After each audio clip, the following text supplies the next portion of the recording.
Hello and welcome to today's lesson from World Tutor Academy in Cuba. Today we are going to do some listening practice and we are going to hear about email addresses. But before I do the actual listening practice or the listening test, I want to get you familiar with vocabulary connected to email addresses. So let's have a look at some of the symbols that we would see in an email address. Do you know how they are and do you know how to say them in English? So let me put them out there and give you the correct pronunciation. So the first symbol there is at, so it's got the at symbol, so we just pronounce it as at. Next, of course, we have dot. It can be full stop if it's in a sentence, or it can be point if it's in a number or in an email address or a website address. We call it dots, all right? And quite often a website will end in .com or .eu, whatever type of website it is. The line in the middle is called dash, so we have a dash when we have a website or an email address. We have forward slash and backslash. Those are the most common when doing email addresses or websites. So now that you know the words that you will hear, let's do the listening practice. On a piece of paper, write the numbers 1 to 8 because I am going to say 8 different email addresses, and of course when we say the email address is usually we would spell out the words.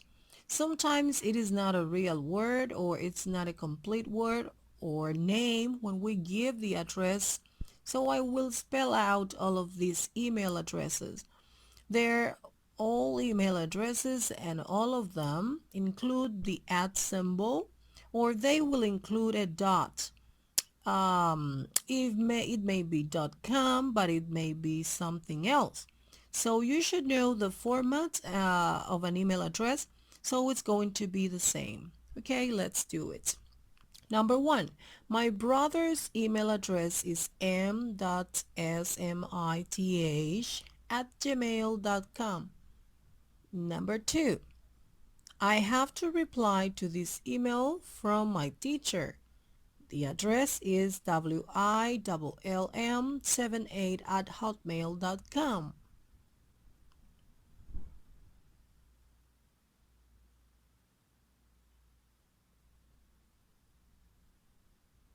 Now, I think you are ready to do number three. Number three, I need to ask a question to this company about buying a product. And the address is SALES at company, COMPANY.VN. Number four, I'm applying for a job. In the email I need to write to it and is HRDEPT@STARCORP.com. Number five, okay, one of my students needs more homework, so the email address is the following. Listen carefully. This is the email address I am going to send the homework for my student, and it is LIZJONES@yahoo.com. Did you understand? It was easy. Now, of course, we are ready to do number six. Number six.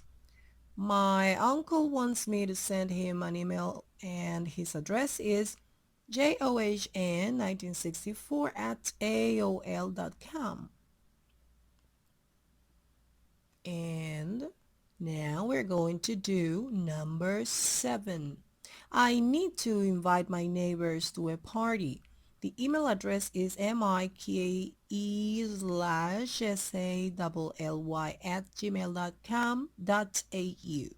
So that's an Australian email address, of course. Okay, and finally, we are going to do number eight. Number eight. My Russian student asked me to send his homework and his email is ALLEN 160584 at cmail.ru.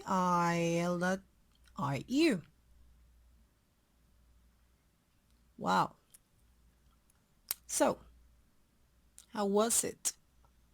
I hope you were able to accomplish all of the email addresses. But don't worry, because if you were not able to, you can find the correct answers at the end of this lesson. Okay? And please, do not forget to subscribe to my channel. So, there are 8 email addresses here. Okay?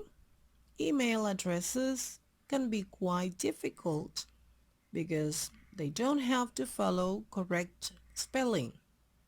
Usually, email addresses, they just don't follow correct spelling because they are email addresses.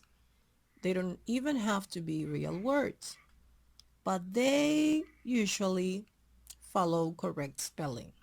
Not always, but usually. So um, make sure that you actually write the letters that you hear whenever you are doing some listening practice and you need to fill out a form for email addresses. Good luck with your studies and thank you for sharing my time and yours together. I hope this information was helpful for you. Bye bye.